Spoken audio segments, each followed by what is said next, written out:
Good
morning.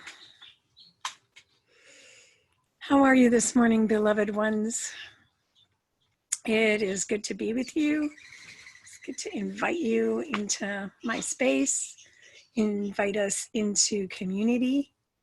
In these times, we know the importance of our gathering together. I'm in Vista, 2 miles from Palomar Fellowship, and I am on the unceded land of the Luiseño Nation and the Kumeyaay Nation.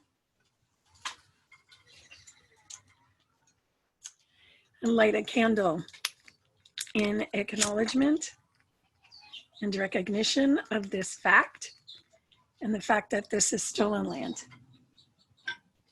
and to bring ourselves into solidarity with the Kumeyaay, who are right now struggling to try and protect their tribal ancestral lands, burial grounds from decimation.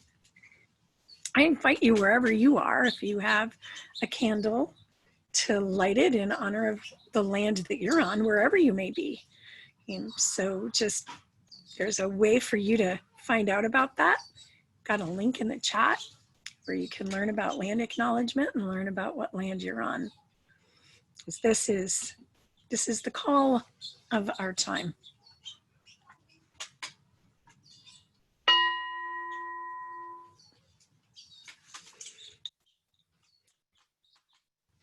Each week we invite the bell 3 times. Once for those who have gone before, once for those who are with us now, and once for those who will follow.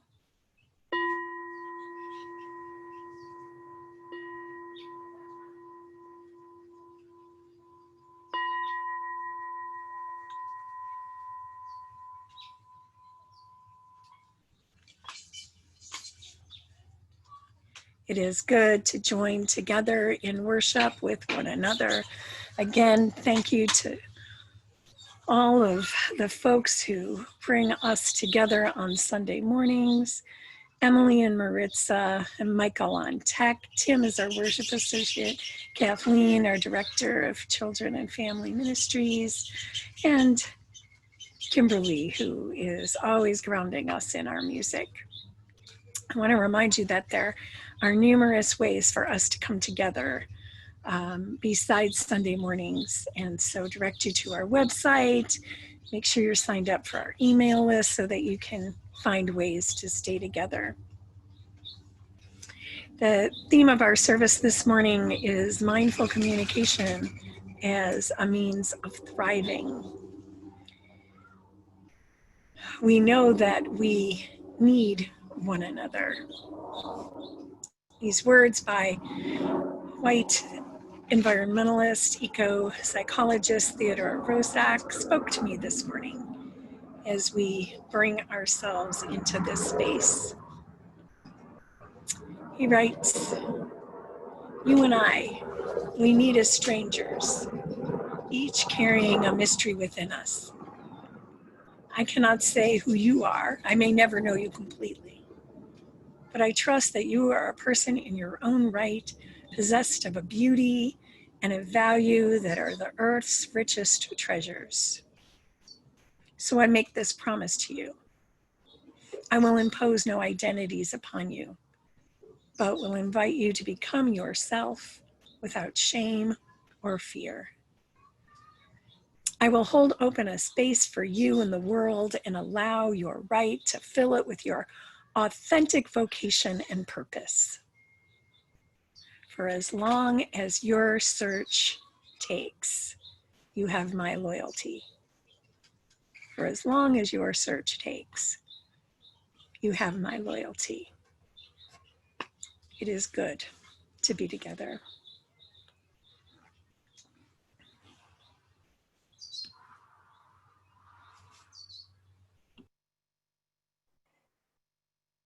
May I be filled with loving kindness. May I be well. May I be filled with loving kindness. May I be well. May I be peaceful and at ease. May I be whole.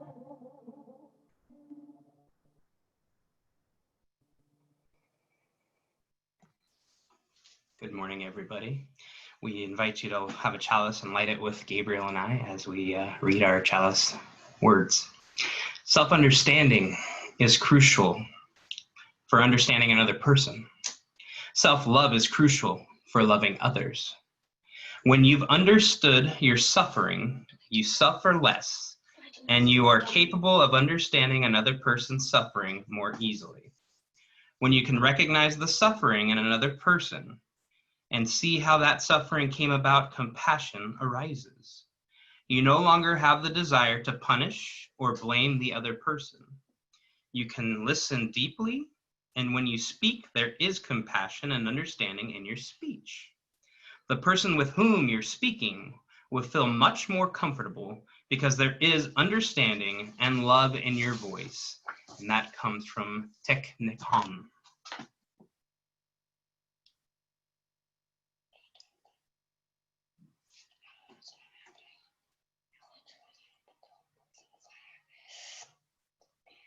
Yeah, it's going out.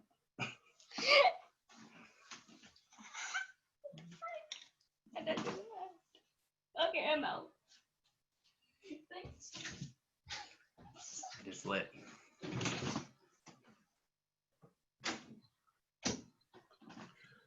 Good morning. Gabriel, you did a wonderful job. Thank you for lighting the chalice with us. I am looking forward to now sharing a book with you and for you all to be able to see the pictures. Breathe and Be, a book of mindfulness poems.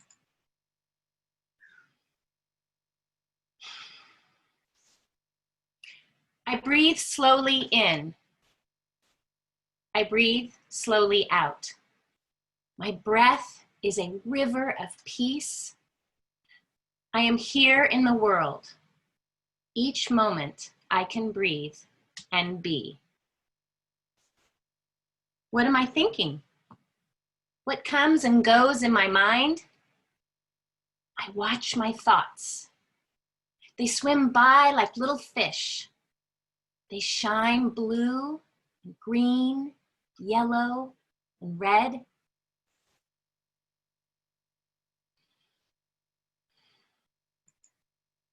There's a quiet place in my head, like an egg hidden in a nest. a place I go when the world is loud, a moss green forest with birds.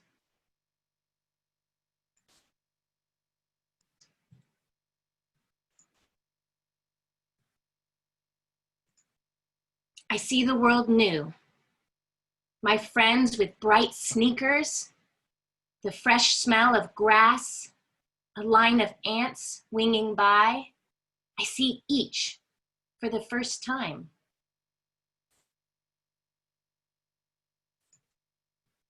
Sometimes I'm a cloud, sometimes a mountain or a stone, sometimes I'm a river or a small seed or a great tree, but I'm always me.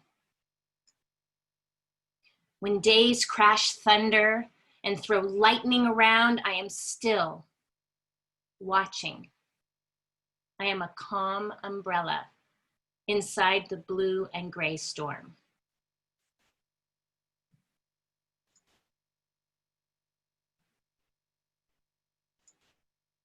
How I rush, rush, rush. Thoughts flutter and dart like birds. Slow down, thoughts, come quietly with me. There is time to breathe and be. Some days I bark and snap like a little dog. Instead, I will be a tree, leaves, branches, roots, patient in summer, in fall, winter, spring. I watch the stream. Each thought is a floating leaf. One leaf is worry, another leaf is sadness. The leaves drift softly away.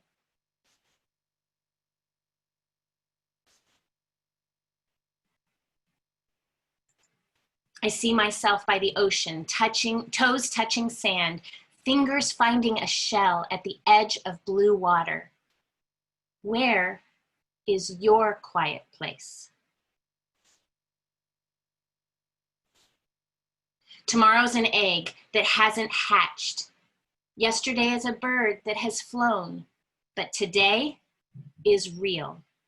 Here, now, this minute, the true wings.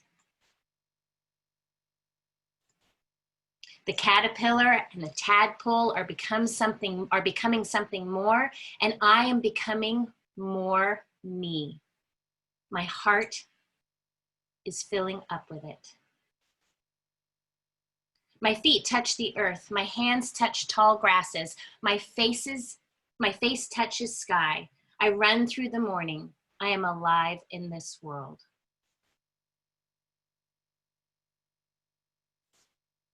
I breathe slowly in. I breathe slowly out. My breath is a pathway of peace, moving softly through me. Each day I can breathe and be.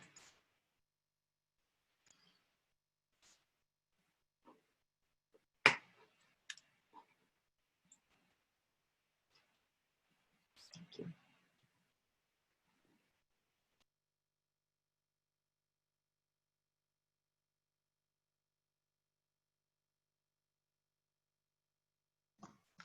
Thank you for that beautiful story, Kathleen. And as we know, mindful communication is obviously important, even when coming to lighting candles. Anyway, each week we gather to affirm who we are through our congregational covenant, and we have our mutual agreements that we practice, obviously, in our congregation. So let me read the first part, and then you know when to join in when it comes up on our screen in just a moment. In mutual love and grace, we journey together, grounded in profound respect for a diversity of beliefs and ideas, sustained by service and shared ministry, enriched through collective spiritual deepening and a safe environment for all generations to thrive. And here's what we know and how we practice. Together, we are more than we would ever be alone. Therefore, we promise to practice radical hospitality, mindful communication, and active stewardship. Thus do we covenant with each other. And practicing mindful communication, obviously that's today's service, and putting it out there properly in the world, and knowing yourselves and communicating is super important. But we need to foster healthy relationships through honest, responsible, and direct communication, valuing humor and joy. We express ourselves and set out boundaries with love and kindness while presuming one another's good intentions. And we listen attentively, speak our truth with compassion, convey appreciation, practice forgiveness, and welcome ourselves and others back into covenant.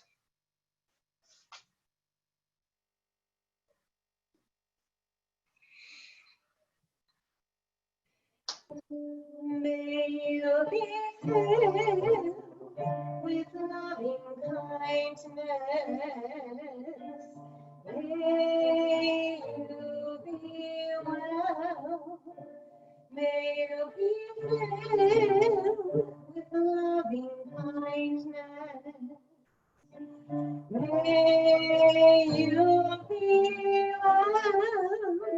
May you be peaceful at night.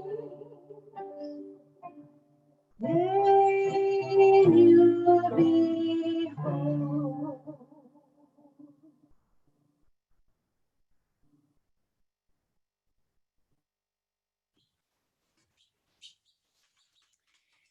Thank you, Tim and Kathleen and Kimberly, for bringing us into, that space of being present to what is, to the space of mindfulness, awareness, and that prayer that we as individuals may be filled with loving kindness, and the prayer that we have for one another, that the other may be filled with loving kindness. We pause in this moment to practice some of that. We'll have some practice today, some practice breathing and being, breathe and be. Thanks so much for the story, Kathleen. So I invite you to just take a moment and breathe with me.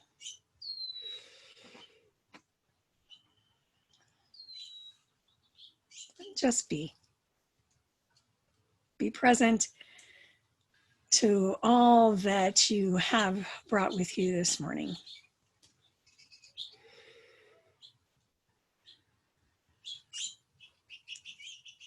And just rest in that for a moment.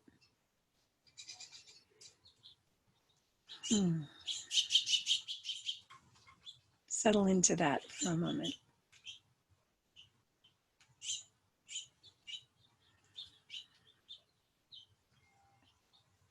We come each day with so much, with our joys, with our sorrows, with anticipation and uncertainty, anxiety, worry, all of it. And amidst all of that, as we're reminded in our story, there's the sun who we meet with our face. I like the way that the book put it. My face meets the sun. My body meets a breeze. May these things be solace for us. I invite you for a moment into that place of silence and honesty known by many names. Will you pray with me? Spirit of life, Spirit of love, this world is so full of beauty. And we pause in gratitude for the beauty. Amidst fear and anxiety, amidst loss and oppression and injustice, all of it is present to us, with us, in every moment. Spirit of life, you are as close as our breath. You are our breath. As we hold all that we come with day after day, minute after minute sometimes, and navigate this difficult time of pandemic, of uprising, of threats to our already fragile democracy. We gather and we pause, that we may be present to all that is, including the beauty, including the places in ourselves where we know we are connected each to each, and to you, Spirit of life, and to the earth. May we draw sustenance and nurturance, inspiration and clarity, creativity and passion, wisdom and love, groundedness and strength as we move through our days, as we seek to thrive. May I be filled with loving kindness. May you be filled with loving kindness. May we be filled with loving kindness. Amen. You're held in love and mystery deeper than you can know. I love you. May we be filled with loving kindness. May we be well. May we be filled with loving kindness. May we be well. May we be peaceful and may we be whole.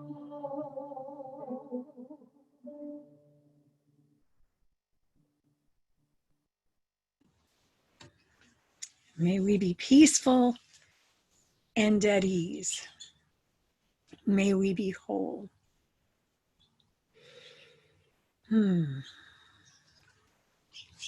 it be so. I would like to just ask you to breathe with me again. I told you at the beginning we'd be breathing today, so just join me in another breath.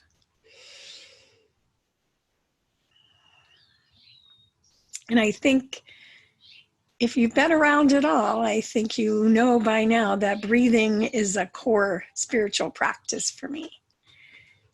And I've been inviting you to breathe with me for years now. And these days, the practice becomes, I think it wouldn't be too of an overstatement to say that it is crucial. Embodiment is crucial. And we'll talk about that a little bit more. As I mentioned earlier, our theme this summer is thrive. We've considered personal thriving, thriving as a community, what thriving looks like in the wider world. And these, of course, aren't separate, are they? They're interconnected. In these times, we're being brought into the striking apprehension of our interconnectedness. It is not new, nor is it news. It is front and center in ways that perhaps for some, though, it has not been. Now, I love the questions that you sent in for last week's question box sermon. For those of you who weren't here, I invited people to send in questions to our worship team, and they curated them and then fielded them to me. I didn't get to all of the powerful questions, the poignant ones, the playful ones, but they will be themes for other services in the future. But one of the questions that I said I would come back to was the question about mindful communication. And this was the question. In our covenant, we mentioned mindful communication. What is that exactly? And how do we practice that effectively? How do we practice and get really good at mindful communication? Is that a question that you're interested in? Okay. My panelists are like, yeah, maybe I am. You know, everyone communicates, every living thing actually communicates, right? We know our primate kin have some pretty sophisticated, that we notice, that we can relate to communication. But I think of all of the beings in the world that have their sophisticated ways of communicating. Ants communicate, our plants communicate, flowers communicate to bees. Communication is what living beings do. Humans, for humans, humans, it can get a little complicated, can it? I don't know about you. I just don't know about you, but communication can be one of the places where I have to be truly, truly mindful.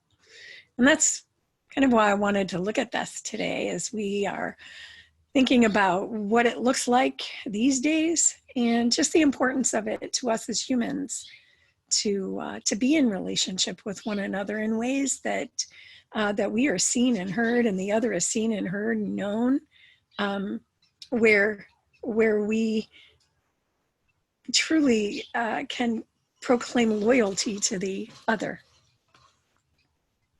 Now, Tim, after he invited us to speak our words of covenant, read a longer part of the covenant that provides some how-tos and what does it look like. And there are phrases underneath each of the covenant promises that we make. We promise to practice mindful communication. And here are some of the means, the what it looks like and means. And we're going to cover a little bit of that today.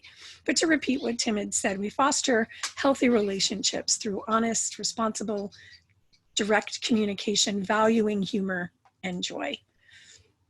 We express ourselves and set our boundaries with love and kindness while presuming one another's good intentions. We listen attentively, speak our truth with compassion, convey appreciation, practice forgiveness, and welcome ourselves and each other and others back into covenant.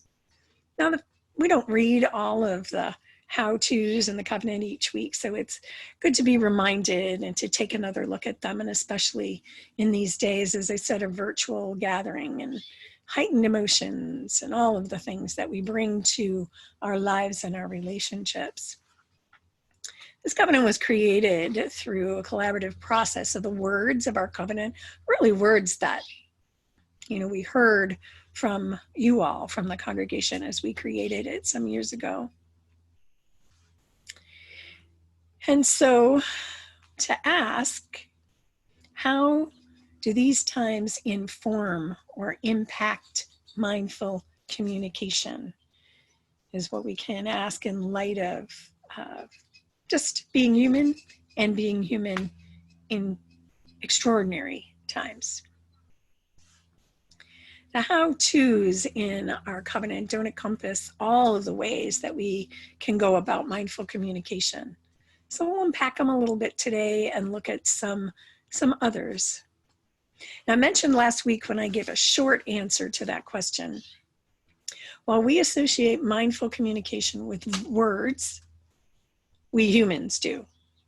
Believe me, as I said while we were gathering, my cat Neo Tafari is communicating very well right now as he mournfully calls to me. Probably a very direct way of communication.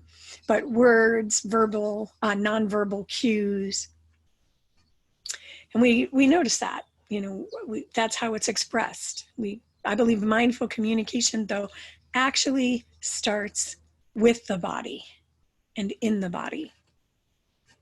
Like in our wonderful story, when we breathe and drop in, we can identify what emotions we're experiencing by feeling what is happening in our bodies. So we've done that a few times throughout the service already, but I'm going to invite you to try that with me now. Again, I invite you to breathe with me.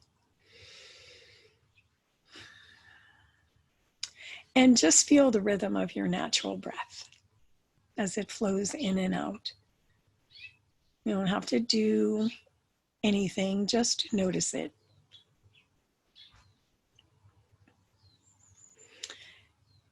And remember a time when something made you mad or sad. It's okay. We're not going to stay there. Do you have that? Something that made you mad or sad, or another hard emotion?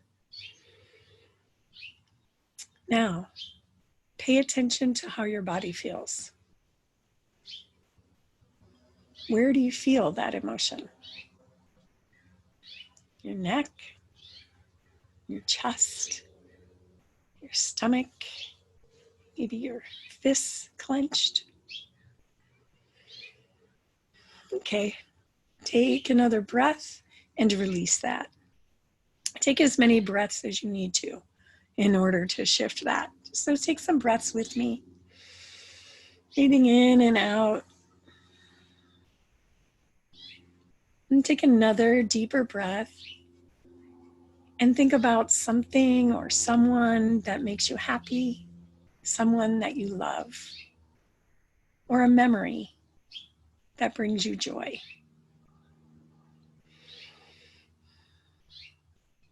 Do you have it? You got it? Good. Breathe into that. Now, how does your body feel?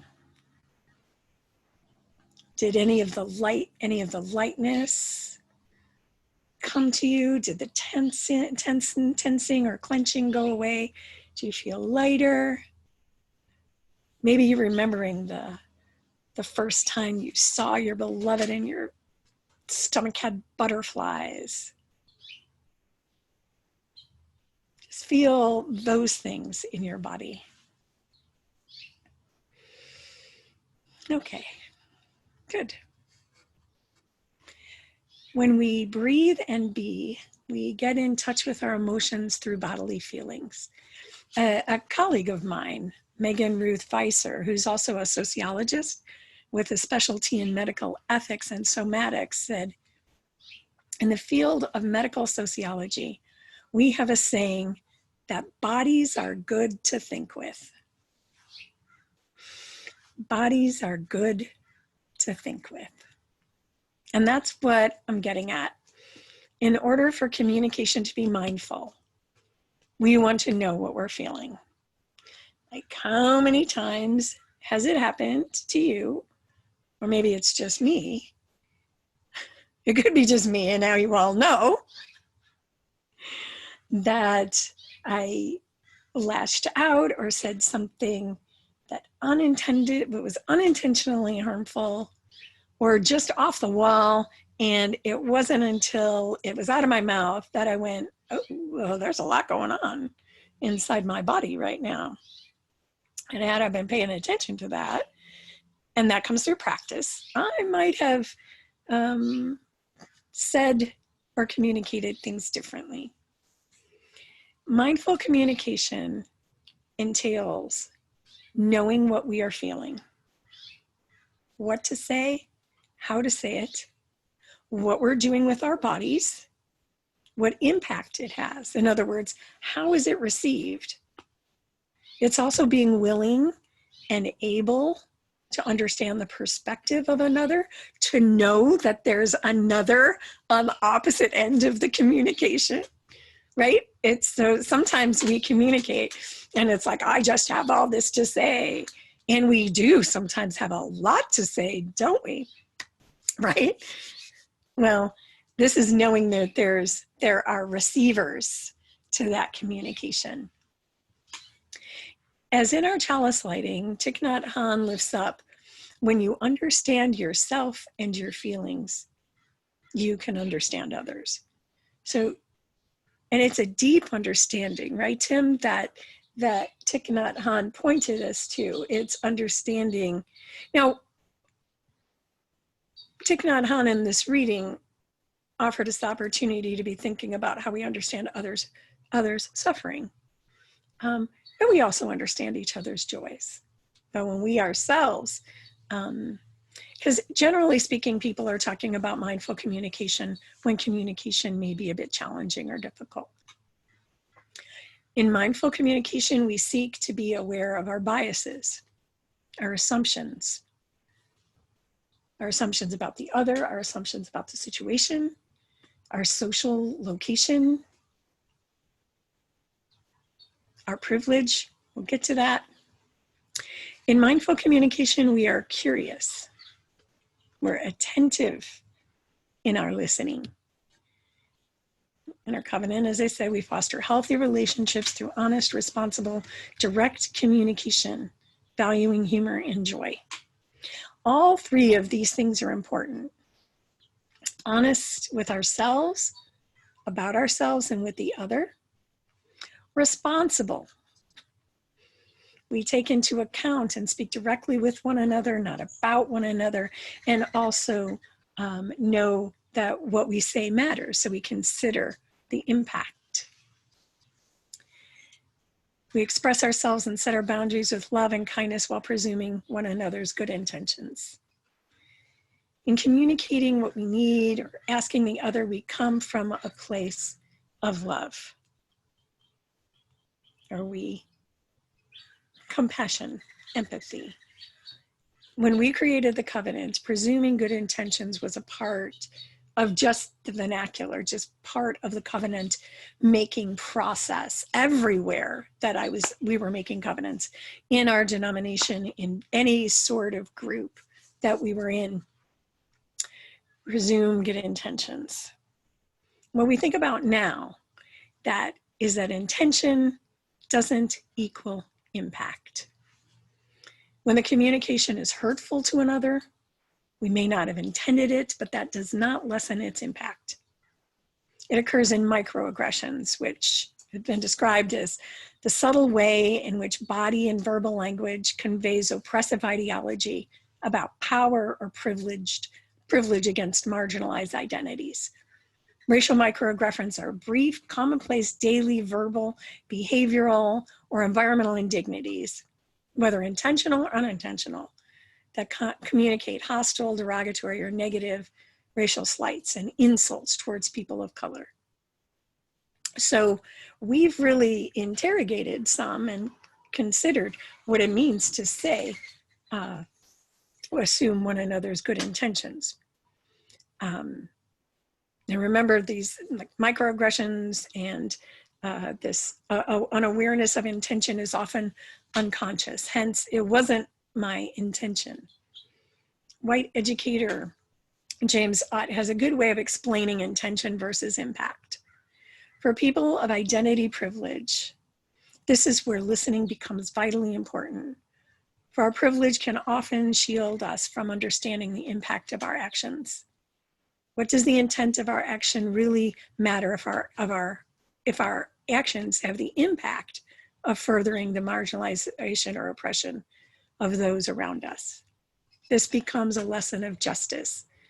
What we need to realize is that when it comes to people's lives and identities, the impact of our actions, and I would say of our words, can be profound and wide-reaching. And it's far more important than the question of our intent. We need to ask ourselves what might be or might have been the impact of our actions or words. And we step back and listen when we're being told that the impact of our actions or our words is out of step with what our intents or our perceptions of ourselves. So in mindful communication, as I said, we're aware of our location, the dynamics of power and privilege. Now, I want to say that that does not mean that there isn't a place to say we presume good intentions. That's a relational assertion. And it happens when there's trust, when there's communication, and when there's the understanding of the impact of the dynamic of intention versus impact. Does that make sense? Okay.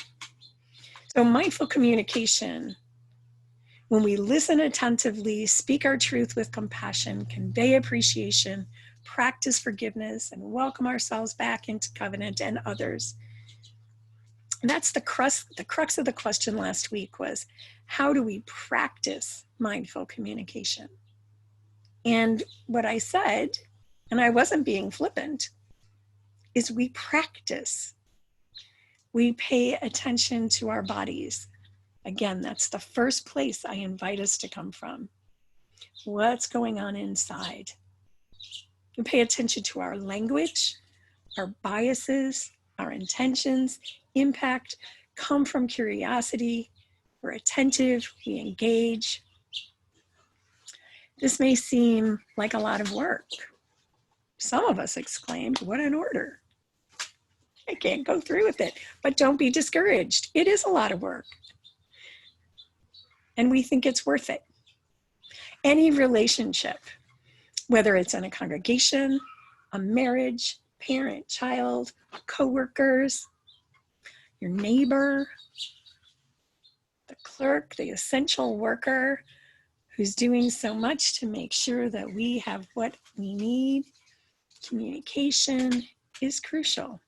We humans, we have such potential to create beauty, such potential to nourish and nurture the other.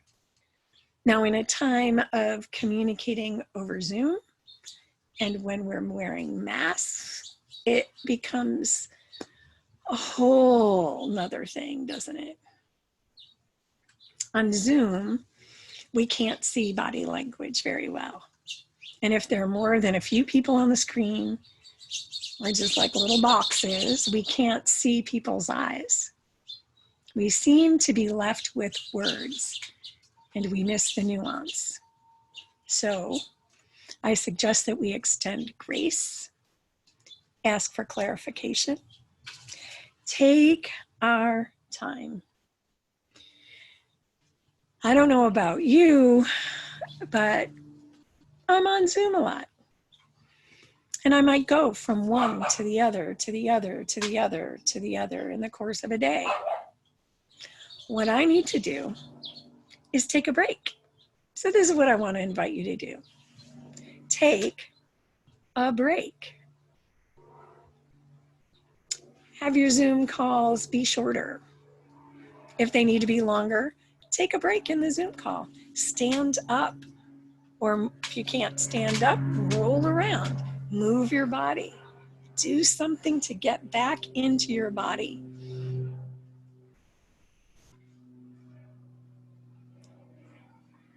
And convey appreciation, practice forgiveness, welcome ourselves back in means that we, in our Zoom life, that we stay as engaged as we can. And when we can't, that's okay. We just say it. And all of that means we need to be, taking in a lot at the same time. Now, I don't know about you, but this whole mask business, which I'm thoroughly committed to, I mean, we just got to wear masks. There's no question about it. And if people aren't wearing masks, then they're not paying attention. And I know this isn't a newsflash to any of you. I think what so many of us are experiencing is what it's like when we're interacting with people from 6 feet away, or at the market, or wherever it is. I go to the store, and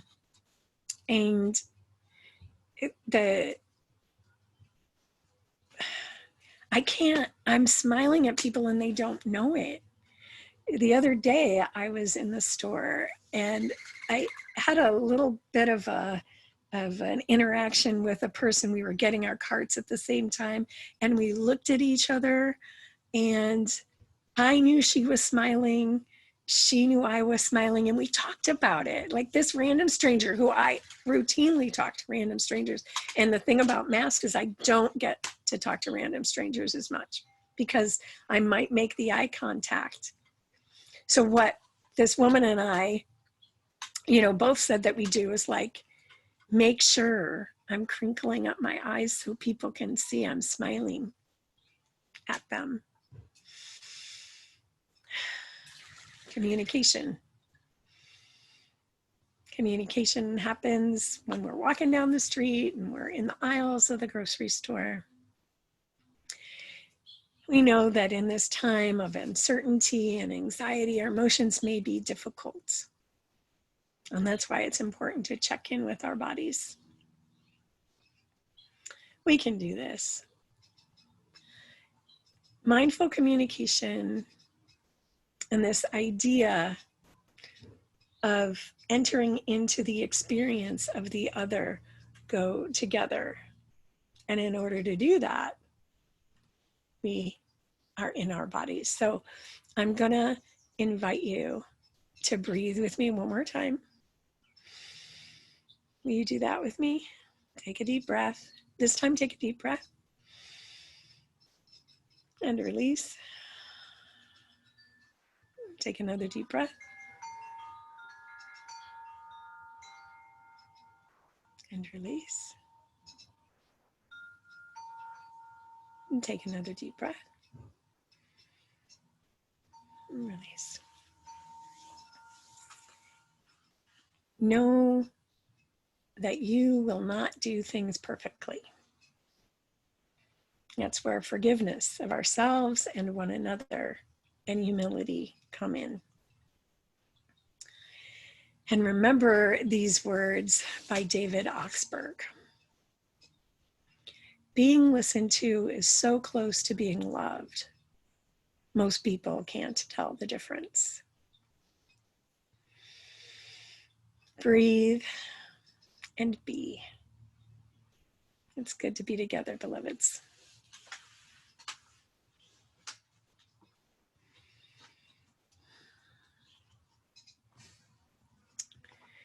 We'll hear from Tim in our offertory.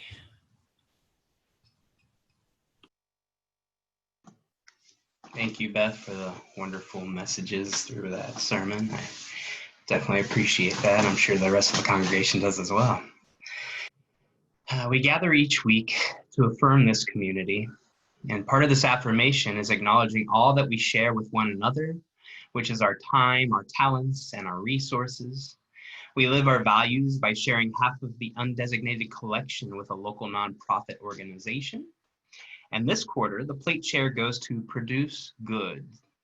If you are currently in a position to give or to continue making a pledge payment, there are several ways to do that, even in the midst of shelter in place. You can write a check and mail it to our office, or check in with our office administrator to find out how to set up auto payments or pay through our database. Or it's easy to just donate through text to give, and you can see the instructions on the screen, or if that screen doesn't work, see the instructions in the chat.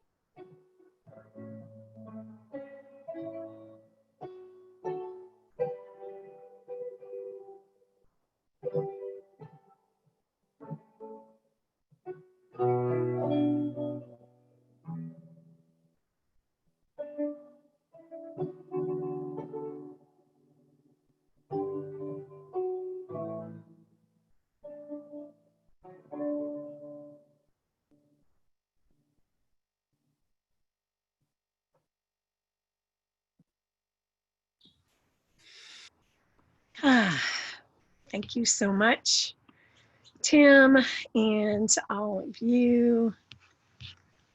As I said at the beginning, there are lots of different ways that we're gathering. So I'm gonna remind you of a few of them, all right? The Sangha meets 3 days a week. They have a sunset walk at the fellowship, social distancing and masked.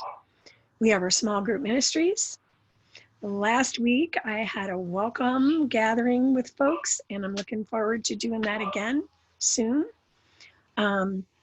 Kathleen is nurturing our earth and our earth care ministry And there are ways to participate on our beautiful grounds. There's still our music ministry is going on. There are opportunities if you love Sunday services and you can't really see what goes on behind the scenes. There, you can have that little view, right? And consider joining our tech team. So there's lots of ways for you to be involved, and we're going to talk more about that, as we go into the new year. Kathleen's also meeting with families on the property as well. So just want you to remember to stay connected. There's one thing about mindful communication that I didn't mention, and that's the power of saying, I'm sorry. When we say I'm sorry, we may or may not get the response that we want, but the gesture is also what we bring into it. So breathe, be. We look forward to our ongoing time together. And I invite you to join me in our chalice extinguishing words. Although we extinguish this flame, we carry in our hearts the light of truth, the warmth of community, and the fire of commitment until we are together again.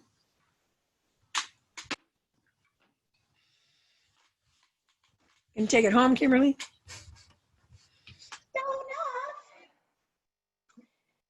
So I'm just going to say hi. I know we're looking at Reverend Beth, but she's beautiful, so we've got no problem with that. We've been talking about mindful communication within community. And, I think we're actually gathering now. We're mindful communication in community. And part of what that entails is actually being able to reach out when we are in need. And I specifically, me, have trouble with that. So it's, again, looking into our bodies, like Reverend Beth was talking about, and building those relationships of trust where we can reach out and speak those needs and then have a community. And no one person will always be there all the time. That's not how it works. And that is why we have community. I get to reach out to all sorts of folks because I'm super lucky and I have you. So please join me in celebrating the fact that we get to reach out to each other with a little bit of Lean On Me.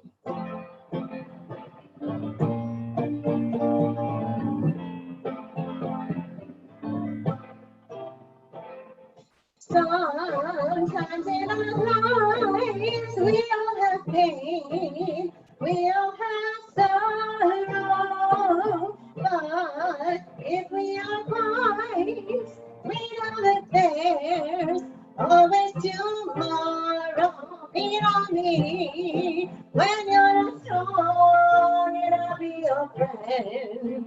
I'll help you carry on. For it won't be long till I'm gonna need somebody to lean on. Please swallow your pride if I have things you need to borrow. For no one can fill all your needs that you won't let. So lean on me when you're not strong, and I'll be your friend. I'll help you carry on, for it won't be long till I'm gonna need somebody to lean on. There is a load you have to bear that you can't carry. I'm right up the road, I'll tell you, Lord, if you just call me, lean on me when you're not strong, and I'll be your friend. I'll help you carry on, for it won't be long till I'm gonna need somebody to lean on. Just call on a kindred when you need a hand. We'll need somebody to lean on. I just might have a problem that you don't understand. We all need somebody to lean on. We all need somebody to lean on.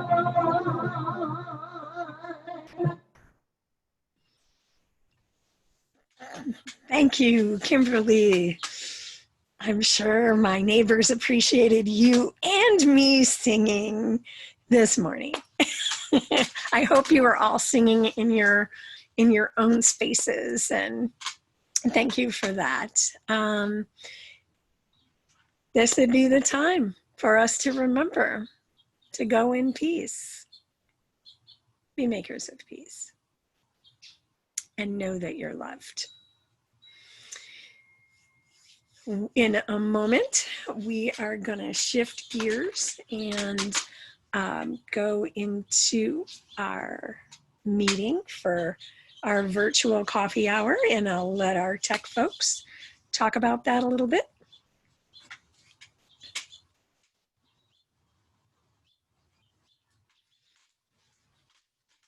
It helps if I unmute myself in There you order go. to do that. You know, I can do everyone else, just not me. You're perfect. So we will be ending this webinar in just a few minutes. You are all welcome to join us for some conversation on our virtual patio. So it is 10:57, and so we will start in 10 minutes at 11:07. The Zoom link is there on the screen as well as in the chat.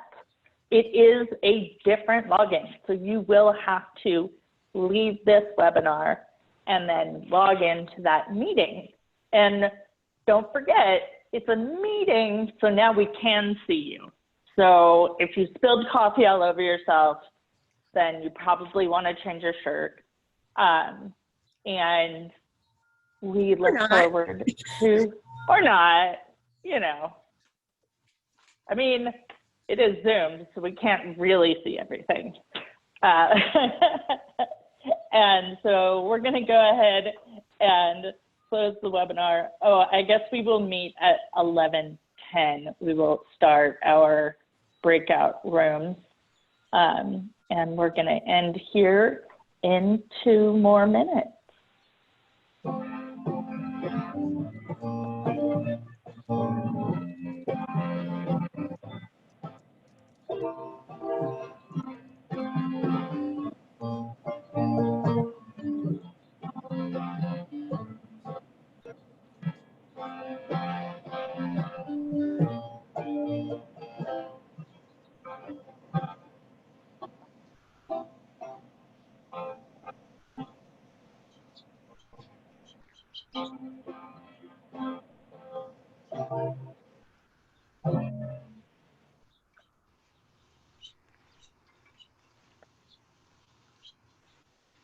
Bye, everyone. Bye, everyone. Have a great day, and hopefully we'll see you in about 10 minutes.